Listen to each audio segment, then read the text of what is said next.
dengan aku Rezi Andria di program Beauty Spontan. Uhuy. Aduh, uhunya aku kurang rame ya, coba kita ulang lagi. Halo para lovers, ketemu lagi di program Beauty Spontan bersama dengan aku Rezi Andria. Apa tadi? Uhuy. Bagus, ada 1.000 orang di belakang nih lagi nonton. Nah, kali ini aku nggak sendirian. Hari ini ada tamu spesial di program Beauty Spontan, yaitu Kak Monita. Yeay. Seru banget. Jadi hari ini aku lagi mau main dandan-dandanan sama Kak Monita sambil ngobrolin album barunya. Mau tahu nggak sih album barunya itu seperti apa, bentuknya gimana, dan kenapa tiba-tiba sekarang album barunya itu mau di-share ke teman-teman para lovers. Nah, sebelumnya kita ngobrol dulu. Kak Monita kesini ngapain sih Kak Monita? Mau dandan Main. kamu. Aduh, udah cantik ya padahal. Jadi aku tuh dari tadi mau ngedandanin Kak Monita itu nggak effort karena sudah sangat cantik. Enggak, ini dibantu Oleh ini semua complexion. bedak-bedak. Enggak udah cantik. Mantap. Oke, berarti kalau aku boleh nanya Kak, cantik menurut Kak Monita apa sih? Aduh, langsung pertanyaan. Langsung ya. Apa ya? Mungkin dulu kalau lebih muda cantik ya pasti apa ya? Rambutnya bagus, rapi lah paling nggak ya. Terus mukanya bersih, terus badannya bersih. Kita nggak ngerasa bau. Itu yang aku sih lebih kayak gitu sih. Iya. Ngerasa bersih sih. Terus tapi makin kesini makin dewasa, aku ngerasa waktu kita ngerasa nyaman sama diri kita, confident, terus hatinya damai, itu kayaknya ngapain aja jadi berasa cantik gitu. Nah, Iya iya nggak sih, iya. Tapi aku relate banget sih. Kayak jadi tadi ya sebelum kita on cam gitu ngobrol sama Kak Monita gitu. Kayak kita ngobrol kayak, ya ampun Kak Monita kok bisa sih main ke sini. Makasih ya, kita lagi ngobrol-ngobrol. Terus kayak jadi jujur sebenarnya ada salah satu lagunya Kak Monita tuh mengebekas di aku gitu. Yang keliru. Jadi itu momennya itu dapat banget Kak. Jadi kadang ya seperti yang mungkin aku juga ngerasain ya.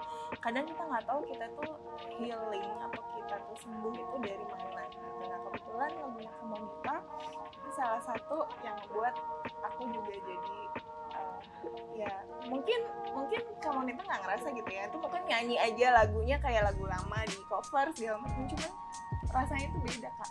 Oh iya. Nah, ngomongin masalah rasa yang beda, jadi kalau di album yang baru ini Kak, ada nggak looks-nya Kakak yang membedakan?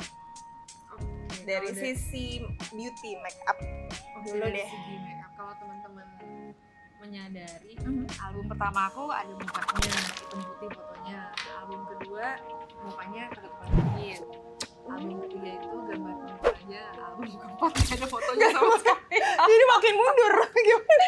Album keempat nggak ada fotonya sama sekali. Tapi mengenai look di Iya. album ini apa ya, aku lebih banyak eksplor sih aku rasanya dari looknya, jadi kayak maksudnya nggak terlalu takut. Kalau dulu kan kayak pengen mencari jati diri, pengen mencari look yang aku banget gitu. Tapi ternyata makin kesini di album ini aku kayak apa ya, situasional aja gitu. Kayak hari ini I feel like wearing flowery dress gitu, atau misalnya berikutnya I feel like being a mamba girl, pengennya hitam-hitam gitu kan. Jadi tergantung mood hari itu. Iya, kayak hari ini tuh temanya apa ya, jadi aku lebih kayak gitu aja sih, explore. Maksudnya kayak dari segi pakaian mungkin aku lebih bisa ekspresif. Oke. Nah, tapi kalau dari segi makeup memang dari dulu satu yang aku sadari, aku gak banyak selalu berubah gimana sih, karena makeup aku ngerasa kayak yang sesuatu yang bronze atau kayak enhance sedikit mata, maksudnya sedikit menonjolkan aja gitu, itu kayaknya cukup buat aku gitu. Nah itu berarti udah jadi ciri khas tuh. Jadi kayak aku hari ini ketika aku ngebayangin Kak Monita tuh ya bronze, terus yang coklat-coklat tanning gitu. Jadi rasanya tuh kayak udah dapet karakter ya Kak. Nah kenapa Kakak bisa merasa itu yang oke ini cocok di aku deh? Karena kan banyak juga kan orang yang enggak, aku pengen jadi putih, aku pengen pinky girl, aku pengen jadi strawberry make up yang gitu-gitu. Iya. Kenapa? Apa yang ngebuat Kak Monita, kayak aku lebih cocok ini deh gitu. awalnya aku pengen sih, aku selalu kayak kalau lagi scrolling make up gitu ya, aku pengen gitu nyobain yang strawberry make up atau misalnya eyeshadownya lebih berwarna atau glittery gitu. Di beberapa occasion aku mencoba hal itu. Cuma untuk yang kayak defaultnya tuh kayaknya aku paling nyaman dan paling ngerasa ready tuh kalau ya udah yang coklat, terus sedikit eyeliner coklat, sekarang juga mascaranya coklat gitu. Kayak aku ngerasa itu cocok sama warna kulit aku, dan aku menemukan bahwa kalau kita udah ketemu warna makeup yang sesuai dengan jenis kulit kita, jadi lebih nyaman aja gitu. Dan kalau aku mencoba lebih putih, aku juga ngerasanya kelihatan lah kalau di kaca bisa lihat leher sama mukanya beda. Kayaknya harusnya nggak kayak gini deh. Jadi karena memang aku juga suka matahari, ya mau nggak mau ya kulitnya juga nggak terlalu putih, dan ya memang asalnya juga kulitnya nggak terlalu putih. Jadi aku rasa dengan kita mengembrace apa yang kita punya malah lebih apa ya, nyaman aja gitu, pas aja gitu semuanya. Itu tuh yang menurut aku tuh sebenarnya tadi udah mau nanya tuh, tapi ternyata udah keluar sendiri, berarti sebenarnya itu udah relate sama para lovers juga mungkin. Momen apakah kakak mengembrace diri kakak? Oh ya udah, misalnya aku memang sukanya kulit aku yang coklat. Kan banyak orang yang enggak, yang iya maksudnya mutihin badan atau apa gitu, tidak percaya diri dengan dirinya sendiri gitu. Momen apakah yang kakak nerima kayak oh ya udah emang I'm happy dengan kulitnya aku gitu? Aku tuh di rumah tuh 8 bersaudara. Dari 8 itu 5 perempuan semua.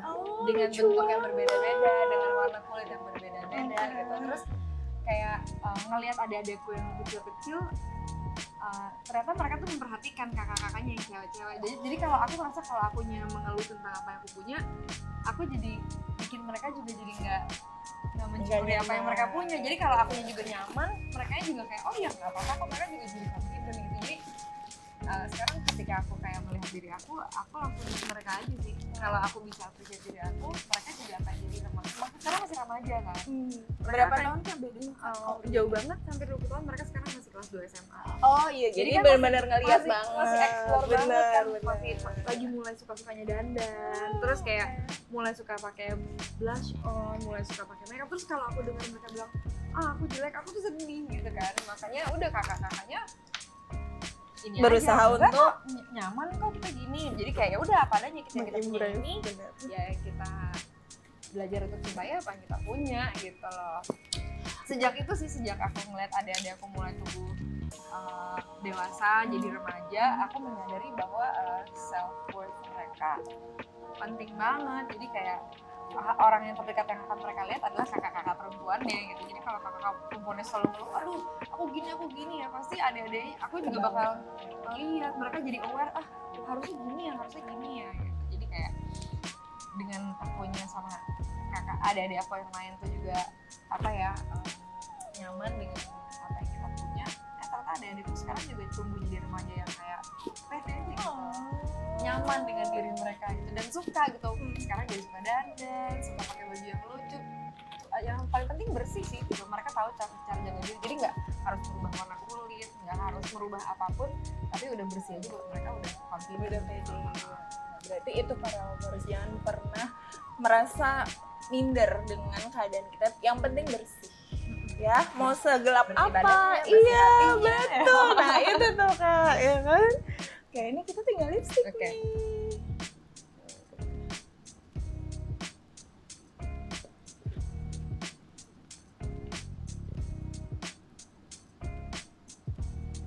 Aku tuh paling susah tuh nyari warna lipstick loh. Karena nggak tahu sama karena warna bibir tuh kan kayak suka berubah-berubah. Kadang lebih sehat. Kadang kalau kita lagi sering makeup jadi lebih darker gitu kan. Sebenarnya warna kulit juga berubah-berubah. Kalau kita nggak terlalu sering kena matahari, lama-lama kan juga agak sedikit terang gitu warna kulitnya. Gitu. Jadi penting sih untuk melihat kita tuh lagi lagi gelap atau apa. Ada nggak Kak? Pokoknya produk apa yang Kak Monita tuh tiga produk apa yang Kak Monita tuh pokoknya harus bawa. Pokoknya yang penting itu, sisanya nggak apa-apa deh kalau nggak ada. Muka dulu deh gitu. Kalau muka moisturizer.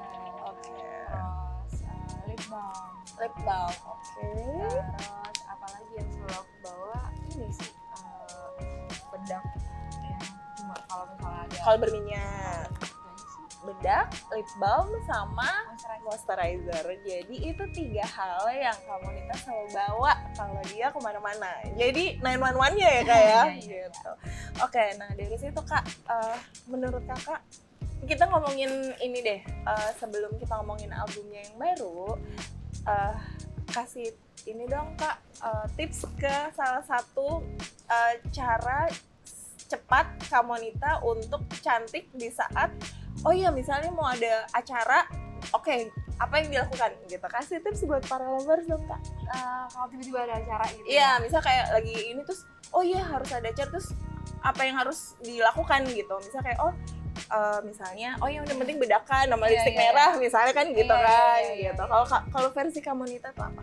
Kalau aku biasanya kalau tiba-tiba harus ada acara kayak gitu biasanya aku langsung reka mandi cuci muka walaupun pakai air aja yang penting seger gitu loh ya kan kalau kena air tuh langsung seger terus tadi moisturizer langsung bedakan yang penting mukanya kayak bersih nggak berminyakan terus apa ya itu sih lagi tuh aja Yang penting cuci muka biar kelihatan seger. terus yang aku selalu bawa juga sih kayak Nah tuh higienis ya, jadi kayak ketemu orang ngobrol tuh enak percaya gitu, diri. iya, Paham sih, benar sih.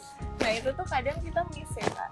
Kayak kita bisa ngeliat dari luar, tapi kadang kalau kitanya juga nggak nyaman dengan diri sendiri agak susah kan. Udah cantik tapi ternyata kita lupa sikat gigi. iya makanya kalau soalnya kalau di foto kan kelihatannya bisa kelihatan bagus lah ya, Iya, tapi iya. waktu kita ketemu orang in person kan orang bisa Langsung, ketemu iya. kita langsung mengalami kita gitu ya, jadi kan kayaknya itu impresi yang paling penting sih buat aku ketika orang ada di dekat kita ngerasa Oke. mic-nya oh iya Jatuh. oke Tapi kedengeran udah masih. Oke. Berarti tissue tinggal. Giniin aja.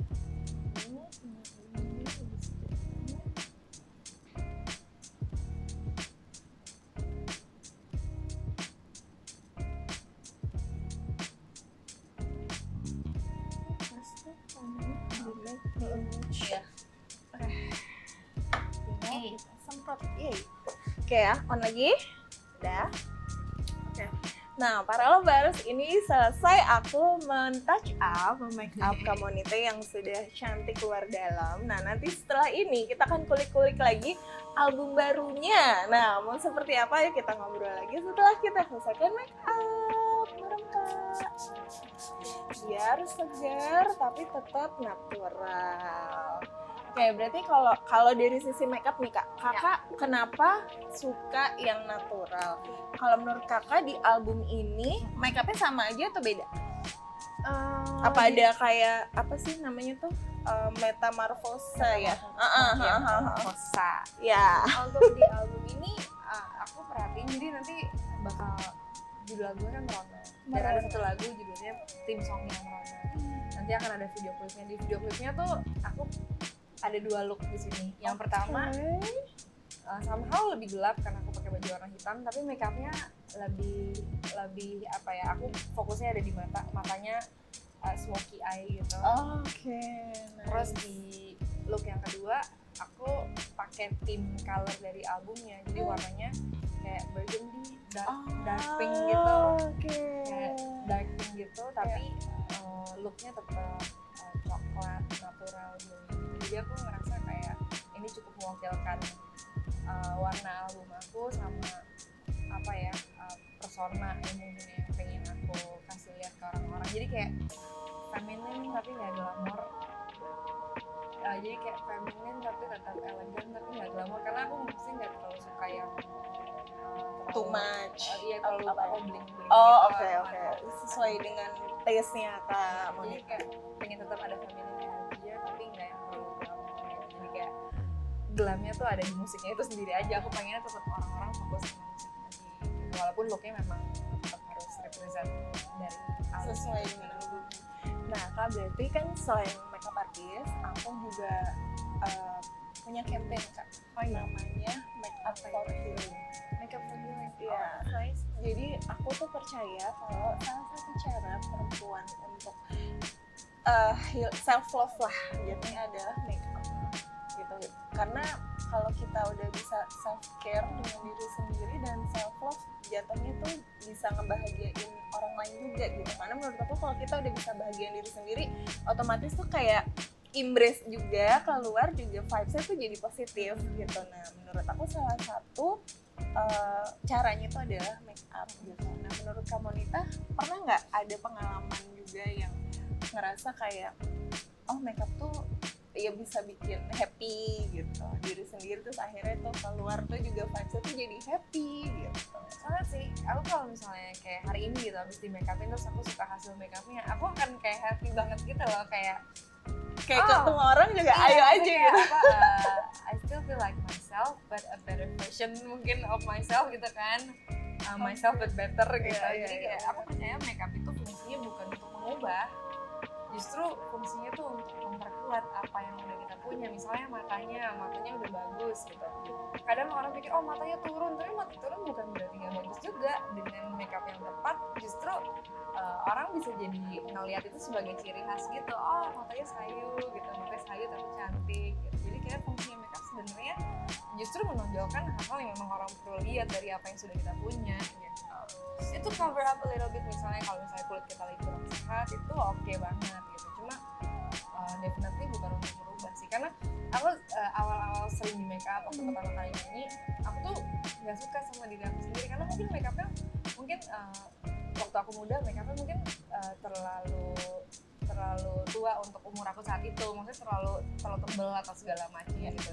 Jadi orang-orang sih bilang aduh cantik banget paklingin, tapi aku nggak Pede ya. betul. Tapi makin kesini dengan makeup yang tepat, aku ngerasa oh ternyata aku suka loh makeup.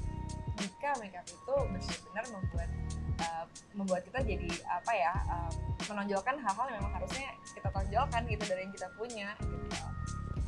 Oke, berarti itu juga salah satu caranya kamu Nita buat healing ya. Kayak ketika mencari mana ya tes make up yang sesuai dengan karakter, itu kan juga journey juga kan Kak. Terus misalnya gini, milih foundation deh. Iya benar. Menurut aku itu salah satu yang paling susah gitu. Betul. Dulu awal aku pertama kali nyanyi dan mulai dandan sendiri, mulai cari-cari warna foundation kan, terus cari-cari di mall, biasanya nanya-nanya sama mbak-mbak SPG-nya, selalu dikasih yang tone-nya lebih putih. Nah, dan apa bilangnya itu segar kok gak ini bagus. Oke, oh iya percaya begitu sampai panggung kayak doeng tapi makin kesini begitu kita ketemu warna foundation yang bener-bener tone sama kulit kita tuh kayak ini dia happy banget rasanya. Jadi kayak maksudnya kayak kulit kita kelihatan bersih, kelihatan bagus, tapi dengan tone yang sesuai gitu. Ternyata itu the joy of finding the right foundation itu beneran ada, bener.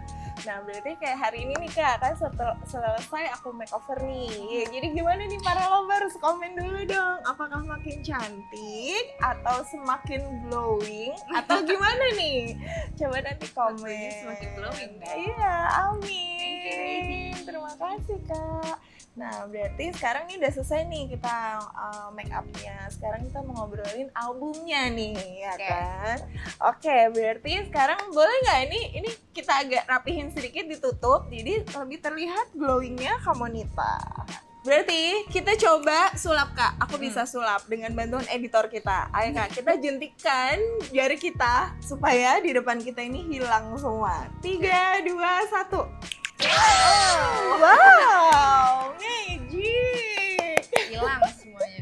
Hilang semuanya. Nah, sekarang para lovers, kita mau ngobrolin lagi lebih detail tentang album barunya Kamu Nita. Kamu Nita, aku mau tahu dong, album baru ini lebih banyak sukanya atau dukanya? Album baru ini Prosesnya. Untuk prosesnya semuanya lengkap.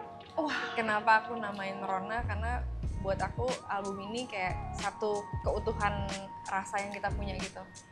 Dari ngerasa gagal, ngerasa bisa bangkit lagi, ngerasa seneng, ngerasa ragu, ngerasa yakin, seneng, susah. Buat aku lengkap semua journey-nya di album Rona ini. Boleh tahu nggak Kak? Keliru ada nggak di situ Nggak. lagu ya? Udah lama banget. Keliru Udah 2021. 2005. Kakak masa? Aku tahun 2021. 2005. Oh, oke, baik. Clear itu dari 2005. Keluarnya 2005. Iya. Oh, oke, berarti long lasting loh para lovers ya kan. Mau kapanpun itu tetap yang teringat adalah lagunya dari Kamonita. Nah, berarti di yang sekarang ini karena banyak suka dukanya, boleh nggak Kak kasih satu lagu apa yang wajib kayaknya para lovers tuh dengerin? Karena itu perjuangannya tuh wow gitu. Aduh, kalau aku harus kasih satu lagu yang mesti didengerin, aku pengennya kalian dengerin Semuanya, betul. dari 1 sampai 9. Nah, Gitu. betul sekali. Karena aku perhatiin belakangan ini banyak teman-teman yang awalnya suka lagu track pertama judulnya Angan. Terus aku perhatiin mereka beberapa hari kemudian nge-post lagi, Kak, aku lagi suka dengerin yang lain gitu. Jadi kayaknya semakin mereka dengerin, makin lama tuh mereka mulai memahami lagu-lagu yang lainnya juga. Cuma mungkin kalau satu yang teman-teman boleh dengerin duluan, justru ya memang track nomor 1 gitu. Judulnya Angan. Jadi memang track Angan ini bukan karena susah atau gimana, cuma aku ngerasa di sini aku rela banget gitu nulisnya. Ini Angan itu seperti judulnya, banyak mungkin angan kita atau harapan kita, keinginan kita yang memang nggak meant to be, dan kita dengan rela hati membawanya kembali ke kehendak Tuhan aja gitu. Oh ya udah, kalau memang ini nggak meant to be buat aku, nggak apa-apa gitu. Ini di lagu Angan. Jadi lagu Angan ini memang aku taruh di pertama karena memang pengen menyambut teman-teman yang lagi dengerin album Rona, terus mengantarkan teman-teman ke perjalanan berikutnya sampai ke lagu track nomor 9. Jadi mulai dari Angan dulu. Itu ada storytellingnya gitu ya? Iya, betul. Dari nomor 1 ke nomor 9, kalau teman-teman dengerin secara berurutan, mungkin teman-teman akan get the message yang coba aku. Hopefully teman-teman akan dapat pesan yang coba aku sampaikan melalui album Rona. Berarti ini kalau aku maksudnya kayak aku punya Make Up For Healing, lagu-lagu album ini nih, ini ya kakak ya, kayak apa ya, journey ya kakak yang pengen di-share ke para lovers juga mungkin ya. Semoga nyampe sih ke hati sih, karena ke aku sih nyampe ya, mungkin para lovers juga sama kayak aku, nyampe juga ke hati gitu. Nah, berarti Kak, 2 pertanyaan terakhir nih sebelum nanti mungkin aku mau denger sedikit lagunya ya Kak ya, buat para lovers juga.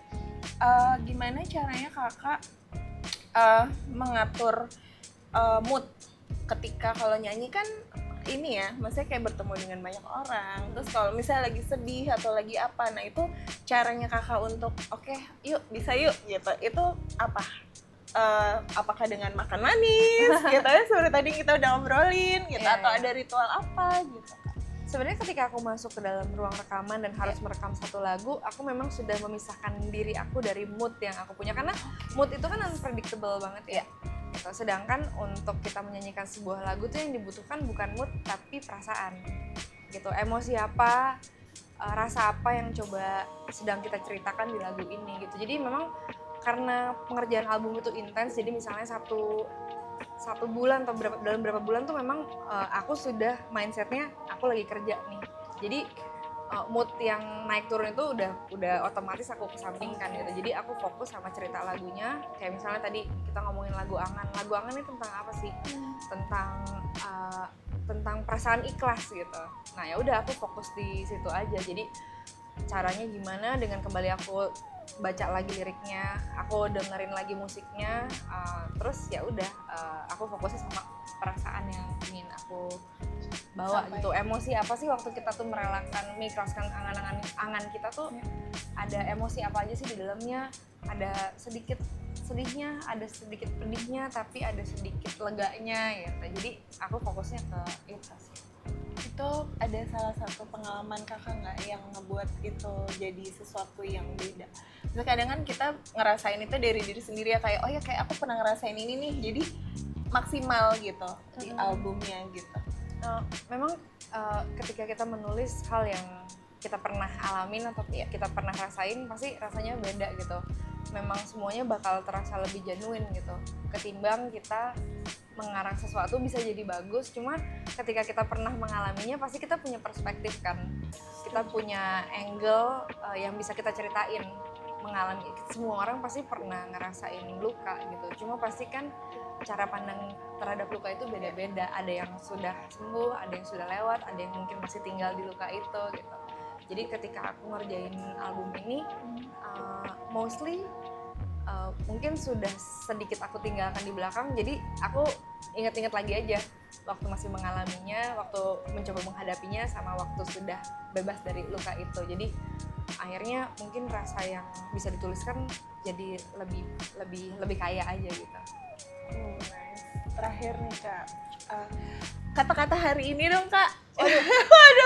Apa ya kata-kata hari Jadi ini? siapa tahu kita nggak pernah tahu kata-kata Kamonita mungkin bisa menyembuhkan para lovers. Waduh, berat banget nih. Kata-kata hari ini apa ya?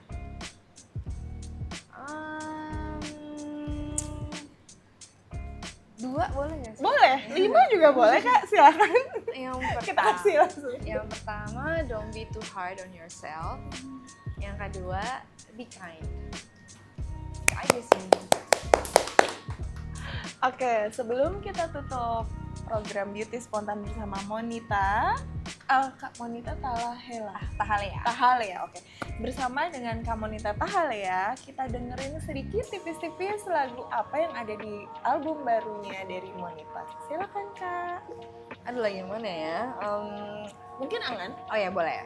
Pernah ku bertanya pada laut, kemana kau bawa anganku berlalu, hilang dalam gelombang pasir dan bui, biru menyimpan rindu. Oke, para lovers, sampai jumpa di Beauty Spontan episode berikutnya. Dah.